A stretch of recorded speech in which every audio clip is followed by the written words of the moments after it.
우리 창세기 5장 1절부터 마지막 절까지 오늘 성경 읽을 분량이 꽤 많은데 그래도 빠른 속도로 한번 읽어보겠습니다. 1절부터 마지막 절까지 창세기 5장입니다. 아담의 역사는 이러하다. 하나님이 사람을 창조하실 때에 하나님의 형상대로 사람을 만드셨다. 하나님은 그들을 남자와 여자로 창조하셨다. 그들을 창조하시던 날에 하나님은 그들에게 복을 주시고 그들의 이름을 사람이라고 하셨다. 아담은 130살에 자기의 형상 곧 자기의 모습을 닮은 아이를 낳고 이름을 셋이라고 하였다. 아담은 셋을 낳은 뒤에 800년을 살면서 아들 딸을 낳았다. 아담은 모두 930년을 살고 죽었다. 셋은 105살에 에노스를 낳았다. 셋은 에노스를 낳은 뒤에 807년을 살면서 아들 딸을 낳았다. 셋은 모두 920년을 살고 죽었다. 에노스는 90살에 게난을 낳았다. 에노스는 게난을 낳은 뒤에 815년을 살면서 아들 딸을 낳았다. 에노스는 모두 905년을 살고 죽었다. 게난은 70살에 마할랄레를 낳았다. 게난은 마할랄레를 낳은 뒤에 840년을 살면서 아들 딸을 낳았다. 게난은 모두 910년을 살고 죽었다. 마할랄레는 65살에 야렛을 낳았다. 마할랄렛은 야렛을 낳은 뒤에 830년을 살면서 아들 딸을 낳았다. 마할랄렐은 모두 895년을 살고 죽었다. 야렛은 162살에 에녹을 낳았다.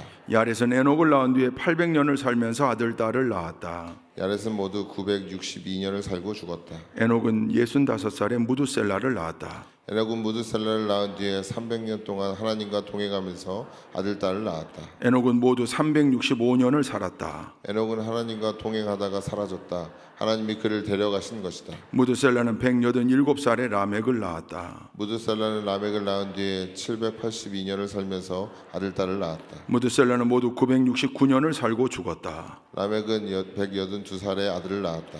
그는 아들의 이름을 노아라고 짓고 말하였다. 주님께서 저주하신 땅 때문에 우리가 수고하고 고통을 겪어야 하는데 이 아들이 우리를 위로할 것이다. 라멕은 노아를 낳은 뒤에 595살을 살면서 아들 딸을 낳았다. 라멕은 모두 777년을 살고 죽었다. 노아는 500살이 지나서 셈과 함과 야벳을 낳았다. 아멘. 오늘부터 죽음 교육 강해 그렇게 이름 붙였는데 여기 뭐라고 써 있죠? 다시 한번요. 시작. 신앙과 죽음이라는 타이틀 속에 소제목을 당하는 죽음, 맞이하는 죽음 그랬습니다. 정답은 간단합니다. 여러분 당하는 죽음이 좋습니까? 맞이하는 죽음이 좋습니까? 맞이하는 죽음이죠. 그게 사실 성경의 가르침입니다. 여러분 오늘 우리가 창세기 5장을 읽었는데 유명한 예화예요. 어느 여집사님이 혼자 교회를 다닙니다. 남편 전도를 위해서 끊임없이 기도했습니다. 우리 교회 성도님들 가운데에도 기도 제목 넘버원이 남편의 구원을 위한 기도 제목인 분들이 많습니다. 그러니까 우리 대개 그런 분들이 목사님 저는 주일 과부입니다. 썬데이 과부입니다. 그런 얘기 하시잖아요. 주일에 혼자. 그래서 부부가 같이 손잡고 교회 올라오는 게 너무너무 부러운 거고 그것을 넘어서서 남편이 구원받아야 믿음의 가장으로 서니까 그 남편의 구원을 위해 끊임없이 기도해 왔는데 어느 날 갑자기 무슨 바람이 불었는지 남편이 주일 아침에 여보 나도 오늘 교회 가볼까? 그렇게 얘기하더래요. 신바람이 나가지고 와이셔츠를 다리고 남편과 함께 구두를 닦고 그리고 남편을 모시고 그때는 모시고죠. 모시고 교회 가면서 속으로 생각했대요. 오늘 목사님 설교가 예수 믿기만 하면 그냥 막 로또 사면 당첨이고 청약 넣으면 탁 당첨되고 그냥 막 쭉쭉 형통한 일들 그런 그 축복받은 사례 막 이런 거 나오면 좋겠다.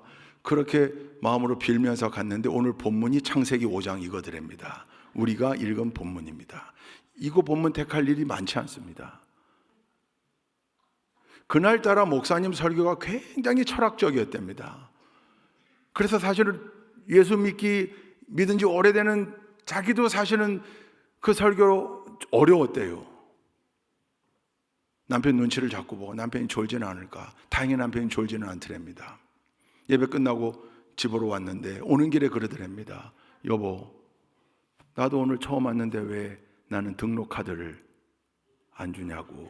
그 사람들 나가 인사하는데 부인은 그냥 교회 와서 예배를 드린 것만도 황송하고 그것도 좀 더 곰삭은 다음에 등록하라고 얘기하려고 그랬는데 이게 웬 횡재입니까?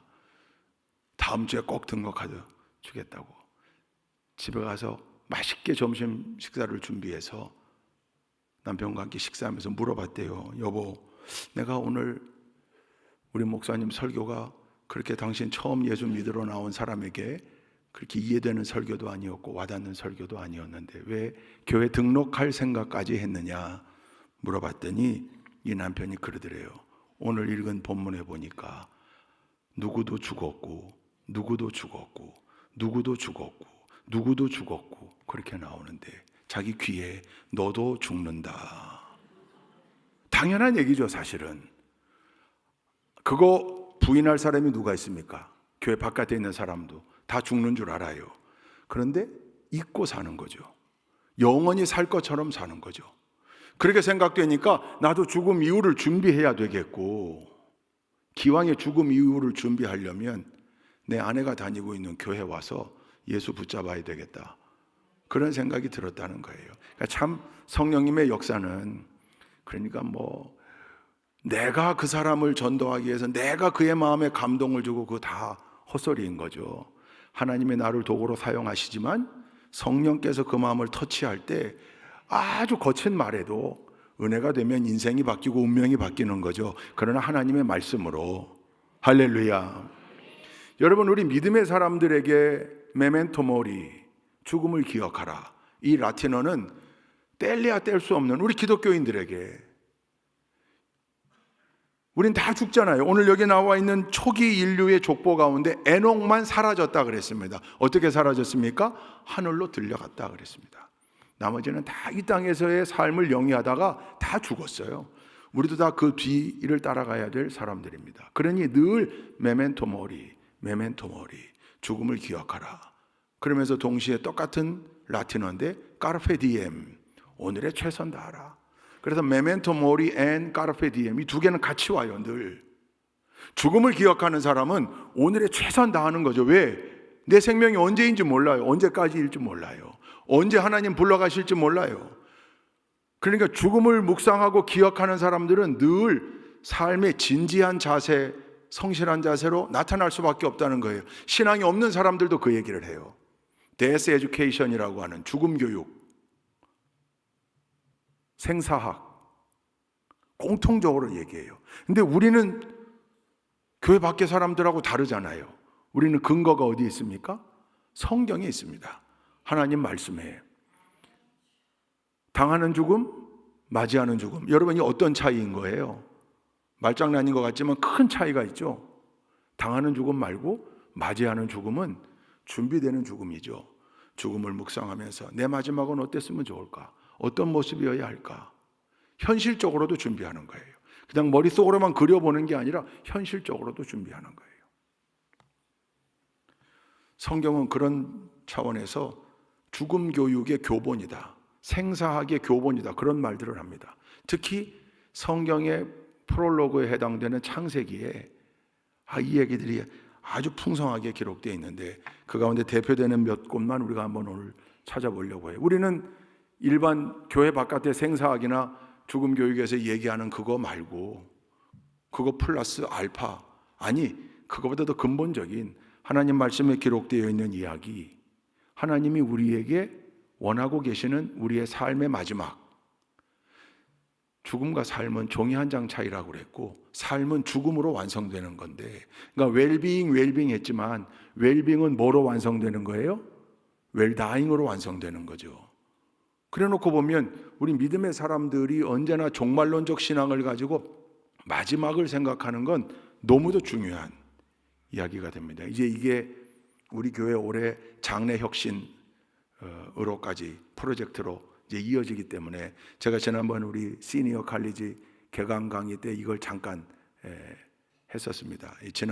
다음 주에 이제 그 부분을 함께 나누려고 하고, 오늘은 성경에 나온 이야기들 좀 나누려고 하는데, 여러분 창세기 23장을 한번 읽어보겠습니다. 창세기 23장, 이것도 빠른 속도로 한번 읽어보겠습니다. 창세기 23장.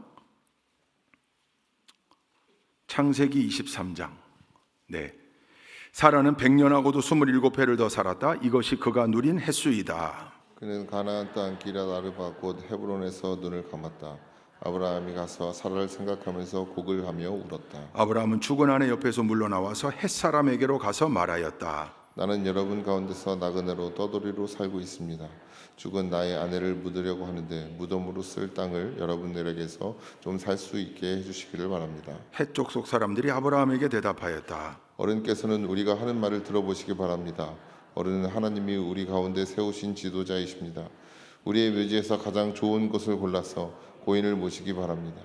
어른께서 고인의 묘지로 쓰시겠다고 하면 우린 가운데서 그것이 자기의 묘 자리라고 해서 거절할 사람은 없습니다. 아브라함이 일어나서 그 땅 사람들 곧 헷 사람들에게 큰 절을 하고 그들에게 말하였다. 여러분이 내가 나의 아내를 이곳에다 묻을 수 있게 해주시려면 나의 청을 들어주시고 나를 대신해서 소알의 아들 에브론에게 말을 전해주시기 바랍니다. 그가 자기의 밭머리에 가지고 있는 막벨라 굴을 나에게 팔도록 주선하여 주시기 바랍니다. 값은 넉넉하게 쳐서 드릴 터이니 내가 그 굴을 사서 여러분 앞에서 그것을 우리 묘지로 삼도록 해주시기 바랍니다. 햇사람 에브론이 마침 햇사람들 틈에 앉아 있다가 이 말을 듣고 성문 위에 마을 회관에 앉아 있는 모든 햇사람들이 듣는 데서 아브라함에게 대답하였다. 그러실 필요가 없습니다. 제가 드리는 말씀을 들어보시기 바랍니다. 제가 그 밭을 드리겠습니다. 거기에 있는 굴도 드리겠습니다. 나의 백성이 보는 앞에서 제가 그것을 드리겠습니다. 거기에다가 돌아가신 부인을 안장하시기 바랍니다. 아브라함이 다시 한번 그 땅 사람들에게 큰 절을 하고 그들이 듣는 데서 에브론에게 말하였다. 좋게 여기신다면 나의 말을 들으시기 바랍니다. 그 밭값을 드리겠습니다. 저에게서 그 값을 받으셔야만 내가 나의 아내를 거기에 묻을 수 있습니다. 에브론이 아브라함에게 대답하였다. 저의 말을 들어보시기 바랍니다. 그 땅값을 친다면 은 400세겔은 됩니다. 그러나 어른과 저 사이에 무슨 거래를 하겠습니까? 거기에다가 그냥 돌아가신 부인을 안장하시기 바랍니다. 아브라함은 에브론의 말을 따라서 햇사람들이 듣는 데서 에브론이 밝힌 밭값으로 상인들 사이에서 통용되는 무게로 은 400세겔을 달아서 에브론에게 주었다.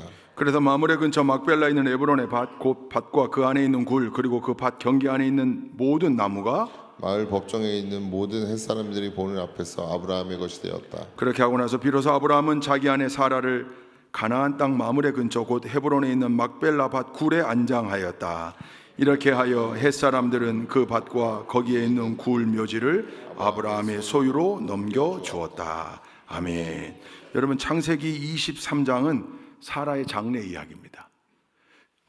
전체 스토리가, 여러분 지금 창세기가 천지를 창조하신 하나님의 역사를 기록해 놓았고, 인류 초기 이스라엘의 족장들의 이야기를 아브라함으로부터 아브라함, 이삭, 야곱, 요셉에게로 쓰고 있습니다. 그 가운데 특히 아브라함이 얼마나 중요한 인물입니까? 믿음의 조상입니다. 아브라함을 통하여 하나님이 아브라함을 택하셨어요. 창세기 12장에 보면 왜 아브라함을 택하여 너는 본토 친척 아비집을 떠나 내가 너에게 보여줄 땅으로 가라. 여러분, 보여줄 땅입니다. 미래 시제예요. 아직 안 보여줬어요. 근데 일단은 떠나라는 거예요. 왜 떠나라고 그러는 거예요? 그 땅을. 우상숭배의 땅입니다. 지금의 이라크 남부 지역입니다. 서희 제마 부대가 파병되었던 땅이요, 자이툰 부대가 원래 거기 가서 주둔하려고 하다가 마지막 순간에 바뀌어서 북부 아르빌로 간 겁니다. 아브라함이 살던 그 땅은 우상숭배가 창궐했던 땅인데 그 땅을 일단 떠나라. 그리고 내가 너에게 보여줄 땅, 결론적으로는 그게 가나안 땅이었습니다. 그러니까 아브라함에게 주었던 땅이기 때문에 이스라엘 민족의 땅이 된 겁니다. 그 후예들 모세의 인도를 받아 가나안 땅으로 간 겁니다. 이미 하나님이 아브라함에게 줬던 땅이기 때문에 그렇습니다. 약속의 인물이에요. 그 약속의 꼭지점에 있는 인물이에요, 아브라함이. 그 아브라함을 택하셔서 아브라함을 통하여 그 역사를 이루어 가시는 중에 아내 사레가 죽었습니다. 그런데 사레의 장지를 만드는 일을 이렇게 길게 쓸 일입니까? 근데 23장 전체의 이야기를 쓰고 있습니다. 남편 아브라함이 아내를 위하여 장지를 준비합니다. 허투루 얻지 않았습니다. 오늘 여기 보면 줄다리기가 나오잖아요. 그리고 마지막에는 값 그냥 주겠다 그러더니 뭐 값을 주시려면은 400세겔 정도는 되는데 그래도 그냥 드릴게요. 그러나 아브라함은 그걸 다 치렀다. 아내 사레를 위하여 장지를 예비하고 막벨라 굴에 아내 사라를 장사시켰다. 장사 지냈다. 그래서 그 후예들은 전부 그 땅이 아브라함의 땅이라고 인정했고, 여러분 그게 이스라엘의 땅이 됩니다. 이방인들의 삶 가운데, 삶의 자리 한가운데 있는 땅이지만 왜 하나님이 창세기를 기록하는 과정에 특히 아브라함의 그 구속사적인 입장에서도 굉장히 중요한 일들이 많았고 아브라함을 통하여 행하는 수많은 일들이 있었는데 이 이야기를 여기다 이렇게 써놓았을까? 누군가의 마지막 그리고 장례는 우리 믿음의 사람들에게도 매우 중요한, 여러분 해치우는 장례 말고요, 그냥 기계처럼 다 똑같이 찍어내는 장례 말고요, 누군가의 엔딩인데 그 누군가의 엔딩은 준비되어지는 엔딩이 되어야 하고 정성이 들어간 엔딩이 되어야 하고, 아내를 위하여 아브라함이 이렇게 공을 들여 힘을 들여, 그리고 값없이 아니요, 자기가 가진 것을 들여, 사실은 거기 있는 사람들 모두가 함께 마므레 밭 막벨라 굴에 장사되는 사라의 모습을 볼 수 있었던 거죠. 그만큼 중요한 의미가 있는 거예요. 여러분 믿음의 사람들, 우리 육신, 우리의 영이 떠나고 나면 육신은 사실 흙으로 돌아갈 거죠. 그러나 그 사람의 삶이 어떠했는가 추억하고 추념하고 기리기 위해선 마지막 엔딩, 결코 소홀할 수 없는 더 깊은 이야기가 그 뒤로 나오는데 다 읽을 수는 없으니까 창세기 48장 한번 보시죠. 창세기 48장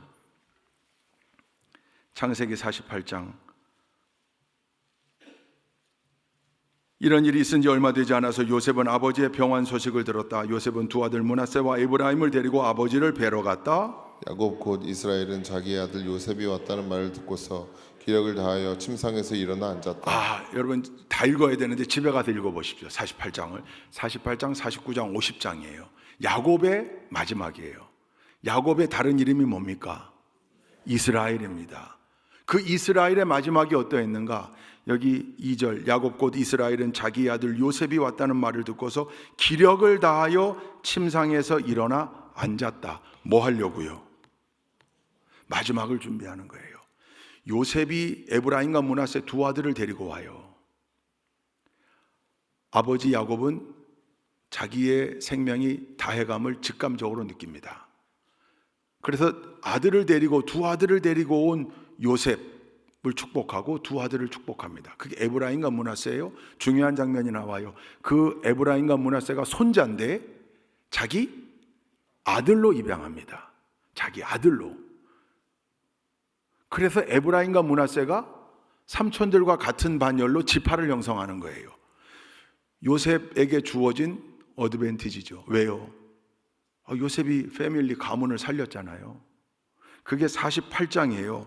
48장에 마지막을 준비하며 본인이 해야 될 첫 번째 일, 레위 지파는 빠져야 되니까 훗날 레위를 빼고도 12지파가 될 수 있도록 사랑하는 11번째 아들, 자기 가문을 살린 요셉의 두 아들 에브라임과 므낫세를 축복하여 아들의 반열로 올려놓습니다. 손주들을.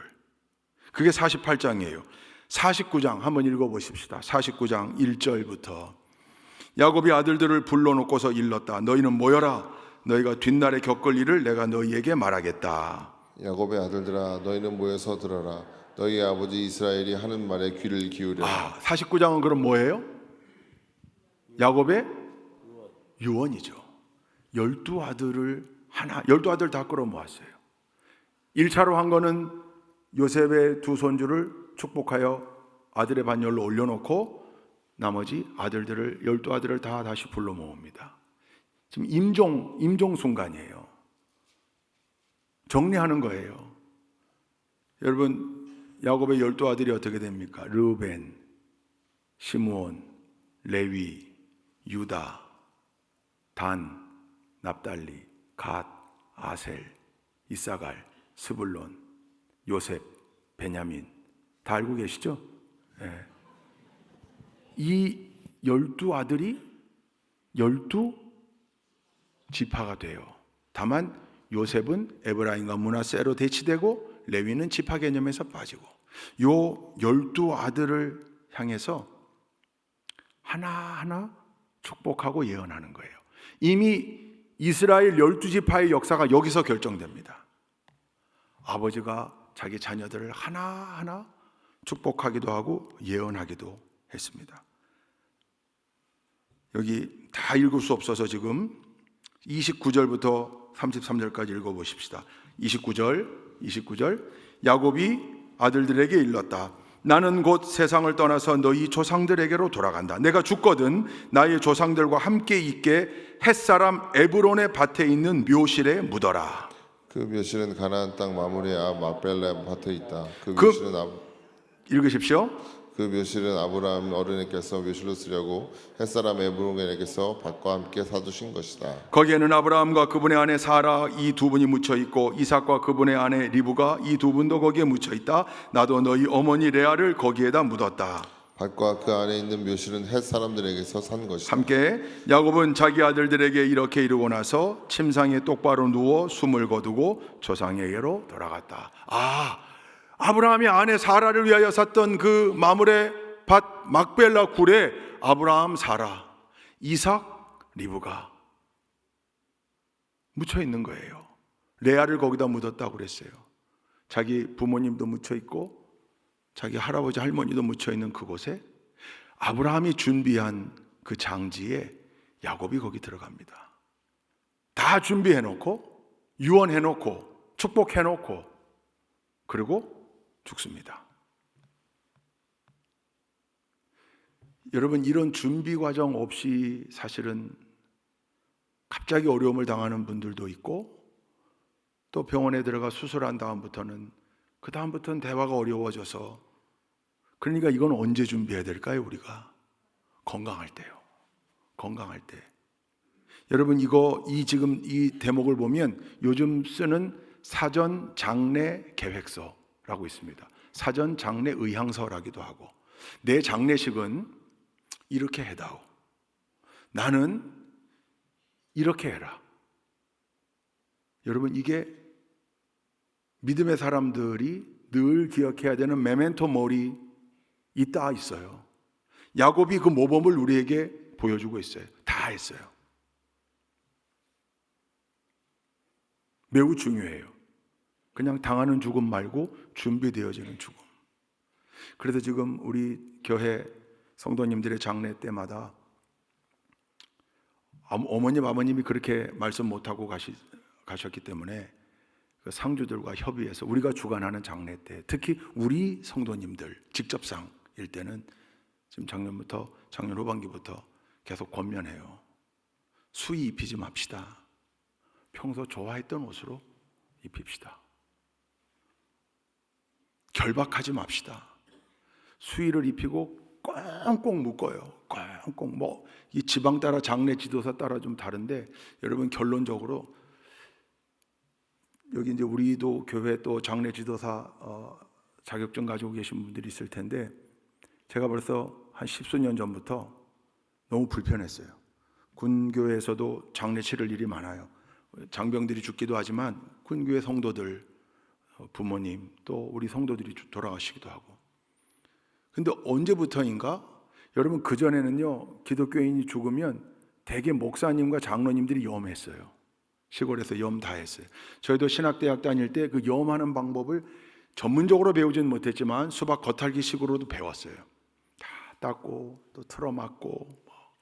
근데 나중에 보니까 이게 우리가 지금 치르고 있는 장례식이 교회 장례식이 아니에요. 국적 불명의 일제강점기를 지나면서 이상하게 변형되어지고 유교적 전통과 이게 오만 데서 다 와가지고 섞여가지고요. 여러분 수의를 왜 입힙니까? 수의 3배 옷을 입히잖아요. 그것도 비싼 건 엄청 비싸게 받잖아요. 왜 그래야 돼요? 여러분 예전에는 고인에겐 비단 옷을 입히고요. 우리 유교적 전통에 보면 자료를 찾아보면 나와요. 고인에겐 비단 옷을 입히고 그 3배 옷은 누가 입어요? 상주가 입어요. 왜요? 죄인이어서요. 불효막심한 죄인이어서 그런 의미였어요. 근데 이게 언젠가 바뀌어져 가지고 고인이 왜 죄인이에요? 옷을 입혀요.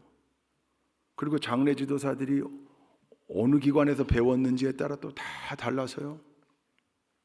저는 제일 싫었던 게 제가 입관할 땐 꼭 미리 가서 시신을 보고 얼굴을 오픈할지 안 할지도 결정하고 그리고 성도들 가족들 들어와서 마지막 인사하게 하고 그리고 거기서 그 뒷일을 입관 절차가 마무리될 때까지 주관하다 보니까 장례 지도사에 따라서 그 삼배끈으로 어떤 분들은 12번을 묶는 분도 있어요. 12번을. 여러분, 우리 믿음의 사람들은 죄의 노예에서 해방된 사람들인데 왜 이렇게 결박을 해야 됩니까? 그것도 금방 화장이 될 텐데 너무 안타까워요.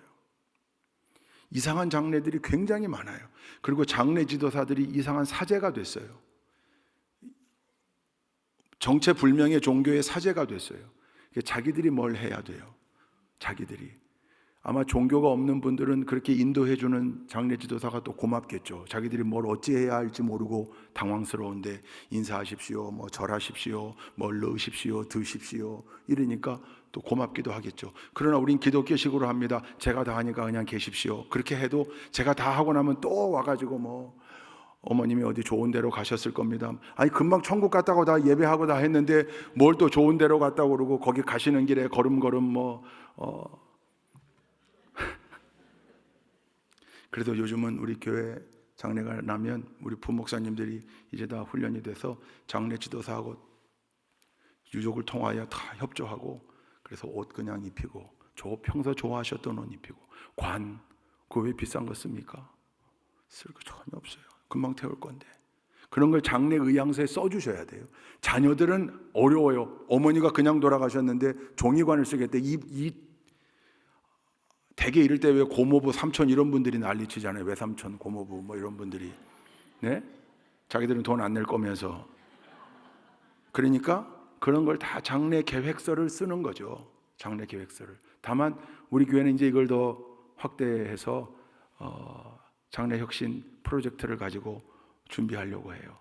다음 시간에도 구체적으로 나눌 텐데 이게 어떤 부분이냐면 본인의 장례까지도 준비해야 된다. 이게 지금 야곱이 보여주고 있는 야곱이 이미 할아버지 때의 장제는 준비해 놓았고 그래서 아버지 어머니도 거기 모셨고 나도 거기 들어가길 원한다. 난 그렇게 장례 지냈으면 좋겠다. 그리고 내가 너희들을 이렇게 축복한다. 그리고 너희들에게 이렇게 예언한다. 하실 거 다 하고 그리고 돌아가셨으니 야곱은 얼마나 행복한 사람입니까?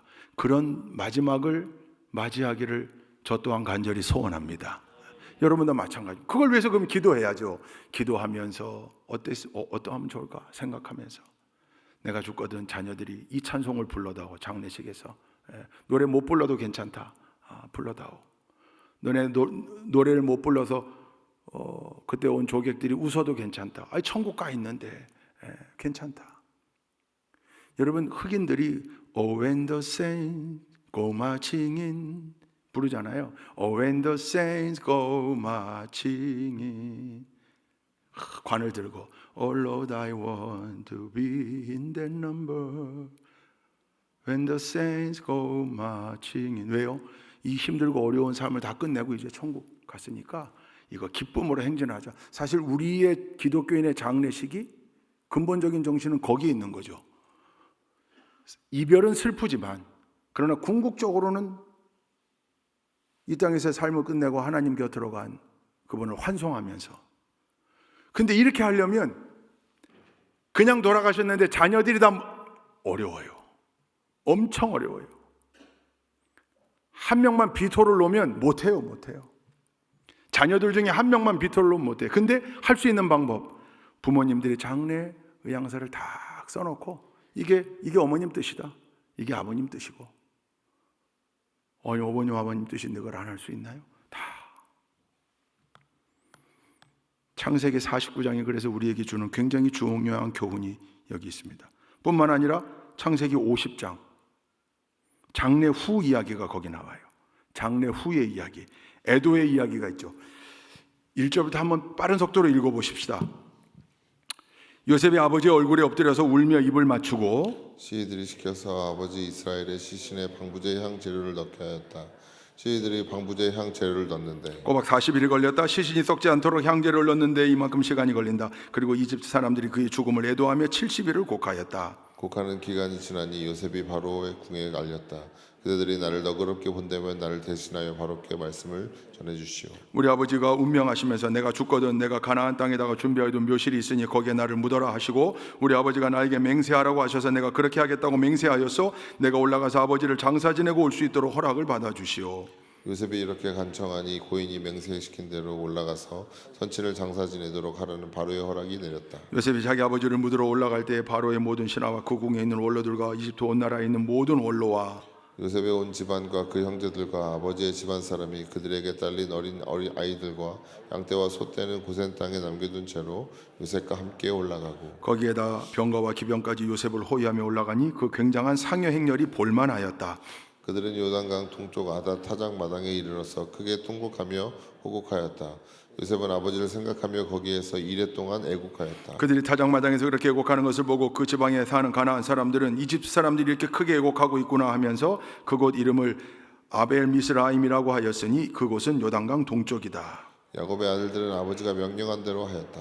아들들이 아버지의 시신을 가나안 땅으로 모셔다가 마므레 암막벨라 밭에 있는 굴에 장사하였다. 그 굴과 거기에 딸린 밭은 아브라함이 묘자리로 쓰려고 햇사람 에브론에게서 사둔 곳이다. 요셉은 아버지의 장례를 치르고 난 다음에 그의 아버지를 장사 지내려고 그와 함께 갔던 형제들과 다른 모든 사람들을 데리고 이집트로 돌아왔다. 요셉의 형제들은 아버지를 여의고 나서 요셉이 자기들을 미워하여 그들에게서 당한 온갖 억울함을 안 갚음하면 어찌하나 하는 생각이 들어서 요셉에게 전가를 보냈다. 아버지께서 돌아가시기 전에 남기신 유언이 있습니다. 아버님에게 전하라고 하시면서 너희 형들이 너에게 몹쓸 짓을 저질렀지만 이제 이 아버지는 내가 형들의 허물과 죄를 용서하여 주기를 바란다 하셨습니다. 그러니 아버님은 우리 아버지께서 섬기신 그 하나님의 종들인 우리가 지은 죄를 용서하여 주시기 바랍니다. 요셉은 이 말을 전해 듣고서 울었다. 곧 이어서 요셉의 형들이 직접 와서 요셉 앞에 엎드려서 말하였다. 우리는 아우님의 종입니다. 요셉이 그들에게 말하였다. 두려워하지 마십시오. 내가 하나님을 대신하기라도 하겠습니까? 형님들은 나를 해치려고 하였지만 하나님은 오히려 그것을 선하게 바꾸셔서 오늘과 같이 수많은 사람의 생명을 구원하셨습니다. 그런 형님들은 두려워하지 마십시오. 내가 형님들을 모시고 형님들의 자식들을 돌보겠습니다. 이렇게 요셉은 그들을 간곡한 말로 위로하였다. 요셉이 아버지의 집안과 함께 이집트에 머물렀다. 요셉은 100년하고도 10년을 더 살면서 에브라임의 자손 3대를 보았고 므낫세의 아들 마길에게서 태어난 아이들까지도 요셉이 자기의 자식으로 길렀다. 요셉이 자기 친족들에게 말하였다. 나는 곧 죽는다. 그러나 하나님께서 반드시 너희를 돌보시고 너희를 이 땅에서 인도하여 내셔서 아브라함과 이삭과 야곱에게 맹세하신 땅에 이르게 하실 것이다. 요셉은 이스라엘 자손에게 맹세를 시키면서 일렀다. 하나님께서 반드시 너희를 돌보실 날이 온다. 그때 너희는 나의 뼈를 이곳에서 옮겨서 그리로 가지고 가야 한다. 요셉이 100열살에 세상을 떠나니 사람들은 그의 시신에 방부제 향제를 넣은 다음에 이집트에서 그를 입관하였다. 야곱의 장례 이후에 형제들의 해피엔딩이죠. 이 너무 유명한 말씀이잖아요. 당신들은 나를 헤아려 하시는 하나님께서는 그것을 손으로 바꾸사. 장례 이후, 장례 끝나고 나면 형제들끼리 싸우는 일도 많아요. 그죠? 저도 많은 사례들을 듣습니다. 그래서 여러분 뭘 남기고 가시면 안 돼요. 뭘 남기고 가시면 꼭 싸워요, 자녀들이. 그러니까 다 나누고 가세요. 다 나누고 드리고 그러고 가세요. 그거 남겨서 자녀들은 꼭 싸우게 됐어요. 근데 여기는 지금 요셉과 그 형제들이 옛날 일 때문에 그러나 요셉은 그걸 다 품어안고 그대로 아버지의 계획대로 장례 의향서대로 그대로 장례를 치르고 바로에게 허락받은 다음에 올라가서 장례 치르고 다시 돌아와서 자기도 죽을 때가 됐으니 똑같이 유언하고 하나님이 우리를 돌보실 거다. 여긴 아브라함과 이삭과 야곱의 하나님 그랬지만 증조부의 하나님, 할아버지 하나님, 아버지의 하나님, 나의 하나님이 너희를 돌보실 거다. 그렇게 유언한 다음에 자기도 선산에 묻어달라. 그래서 나중에 출애굽할 때 요셉의 유고를 가지고 나옵니다. 이게 전부 장례 의향서입니다. 요셉의 장례 이야기, 야곱의 장후 이야기와 요셉의 장례 이야기가 여기 기록되어 있습니다. 철저히 계획했습니다. 여러 가지가 상세하게 나와 있지는 않으나 그러나 이 창세기에 기록되어 있는 이 죽음 이야기는 우리 믿음의 사람들에게 죽음이 어떠해야 되는가? 믿음의 사람들은 죽음을 당해야 되는가? 맞이해야 되는가? 믿음의 사람들은 마지막을 준비해야 되는가?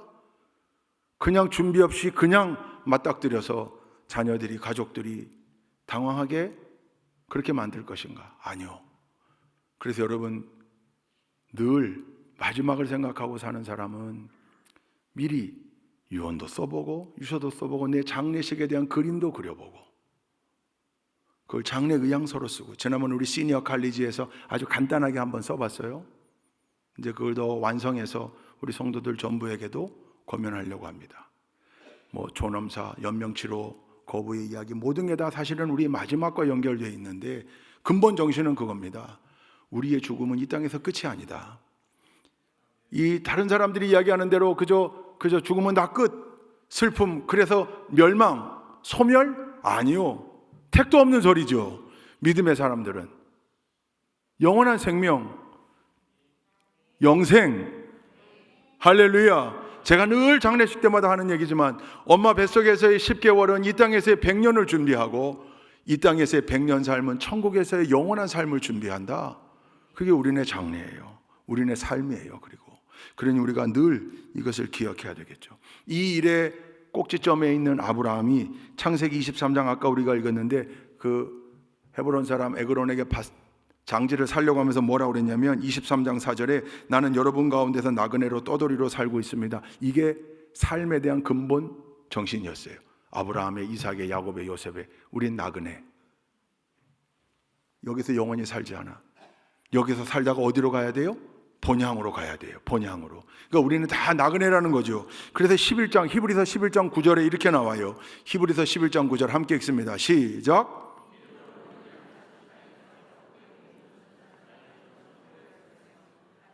함께 물려받을 이삭과 야곱과 함께 장막에서 살았습니다. 약속하신 땅에서 타국에 머무쳐 사는 나그네처럼 거류하였다. 이거 나그네. 이 땅에서 영원히 살지 않는다고요. 하나님이 우리로 하여금 나그네로 살라고 계속해서 말씀하고 계시는 거고요. 하나를 더 하자면 그 후손이 되는, 그렇게 요셉이 데리고 들어간 이스라엘 그 요셉의 가문, 가족들, 후손들이 430년 동안 200만 명이 돼가지고 나올 때 누가 인도했죠? 모세가 인도했잖아요. 아브라함, 이삭, 야곱, 요셉, 그리고 뚝 떨어져서 430년 후에 모세는 어떻게 죽었는가? 신명기 34장에 나오거든요. 이거 다 못 읽는데 5절부터 한번 읽어볼까요? 5절. 신명기 34장 5절. 집에 가서 읽어보세요. 주님의 종 모세는 주님의 말씀대로 모압 땅에서 죽어서 모압 땅 베푸올 맞은편에 있는 골짜기에 묻혔는데 오늘까지 그 무덤이 어디에 있는지 아는 사람은 아무도 없다. 모세가 죽을 때의 나이가 120살이었으나 그의 눈은 빛을 잃지 않았고 기력은 정정하였다. 이스라엘 백성은 모압 평원에서 모세의 죽음을 애도하는 기간이 끝날 때까지 모세를 생각하며 30일 동안 애곡하였다. 모세가 눈의 아들 여호수아에게 안수하였으므로 여호수아에게 지혜의 영이 넘쳤다. 이스라엘 자손은 주님께서 모세에게 명하신 대로 여호수아의 말을 잘 듣고 그를 따랐다. 그 뒤에 이스라엘에는 모세와 같은 예언자가 다시는 나지 않았다. 주님께서는 얼굴과 얼굴을 마주대고 모세와 말씀하셨다. 주님께서는 그를 이집트의 바로와 그의 모든 신하와 그의 온 땅에 보내셔서 놀라운 기적과 기이한 일을 하게 하셨다. 온 이스라엘 백성이 보는 앞에서 모세가 한 것처럼 큰 권능을 보이면서 놀라운 일을 한 사람은 다시 없다. 이게 모세의 마지막 장이에요. 이게 신명기 34장인데 모세가 죽습니다. 근데 모세의 죽음은 또 구별돼요. 아브라함, 이삭, 야곱, 요셉의 죽음과. 왜요? 어떻게 구별돼요? 6절 열어봐 주세요. 6절. 여러분들이 읽은 대목인데 오늘날까지 그 무덤이 어디에 있는지를 아는 사람은 아무도 없다.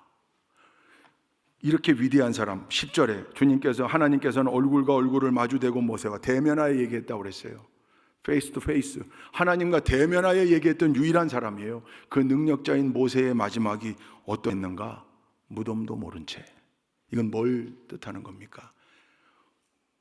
우리가 이 땅에서 남기고 가야 할 건 우리의 삶이지, 죽고 난 다음에 막 어마어마한 무덤, 엄청난 비석가 아니라는 거죠. 비교가 돼요. 여기에 나오는 누구? 이집트 바로와 그 바로를 두려움에 떨게 했던 모세와 어떻게 비교가 됩니까? 바로의 무덤은 어마어마한 피라미드로 남아있지만 모세의 무덤은 어디 갔는지도 알 수 없다. 그러나 모세는 영원히 기억되고 있고 하나님의 마음에 위대했던 하나님의 일꾼으로 남아있다. 어디에 남을 겁니까, 여러분? 마지막을. 그리스의 위대한 정치가 페리클레스에 대한 예화가 있어요. 페르시아와의 전쟁에서 승리했고 그리스를 위하여 엄청난 업적을 많이 남겼어요. 그래서 그리스의 속담이 하나 있는데, 그리스에서 페리클레스를 능가하는 정치인은 이전에도 없었고 이후에도 없을 것이다. 그렇게 추앙받는 사람이에요. 근데 그가 동상을 세우지 않았습니다. 대개는 살아있는 동안 다 동상을 세웠는데 페리클레스는 동상 세우기를 원치 않았어요. 왜 동상을 세우지 않냐는 사람들의 질문에 이렇게 대답했다고 그래요. 왜 이따위 인간의 동상이 여기 있는가? 라는 말보다 왜 이런 귀한 분의 동상이 없는가? 라는 말을 들어야 되지 않겠는가? 나는 후자를 택하겠다. 동상으로, 무덤으로 그렇게 기억되는 사람들 말고 삶으로. 죽음이 훌륭한 건 그의 삶이 훌륭했기 때문에 그의 엔딩이 아름다운 거죠. 그래서 죽음을 얘기하면 얘기할수록 삶에 대하여 진지해지고 성찰하고 최선을 다하게 된다는 거죠. 그래서 메멘토 모리입니다. 베르톨트 브레이트라고 하는 작가가 이런 말을 했다고 그래요. 죽음을 두려워하지 말고 잘못 산 인생을 두려워하라. 우리의 마지막이, 여러분, 우리 믿음의 사람들의 마지막이니까 아브라함, 이삭, 야곱, 요셉, 그 이스라엘 민족의 지도자들 뿐만 아니라 모세 준비하고 아름답게 그려보고, 다만 장래만 아름다워서 되는 게 아니라 살아온 삶이, 그래서 지금부터라도 하나님 마음에 더 합한 삶, 하나님 마음을 시원케 해드리는 삶 살다가 언젠가 하나님 부르실 텐데, 언제인지 모르죠. 우린 몰라요. 아무도 몰라요. 여기 순서도 없다고 그랬잖아요. 다 알잖아요. 근데 그때 하나님 부름에 기뻐하며 달려갈 수 있는 우리 모두가 될 수 있기를, 그리고 그 죽음이 아름답게 되기 위하여 장래도 준비해야 되지만 아름다운 믿음의 삶을 지금부터 더 착실하게 살아가며 준비하는 우리 모두가 되기를 주님의 이름으로 축원드립니다. 자리에서 일어나십시다. 기도하십시다. 좋으신 하나님, 언제나 우리의 마지막이 아름답기를 소원하고 소망합니다. 그러기 위하여 우리의 삶의 과정이 늘 아름답게 하시고 하나님의 마음을 시원케 해드리는 복된 삶이 되도록 인도하여 주옵시며, 우리의 마지막 순간도 아름답게 하시고 우리의 마지막을 통하여 펼쳐지는 우리의 장래 또한, 천국 환송의 모든 절차 또한 우리 후손들에게, 동역자들에게 아름다운 시간이 될 수 있도록 하나님 인도하여 주옵소서. 이것을 기억하고 준비하는 지혜를 우리 모두에게 허락하여 주옵소서.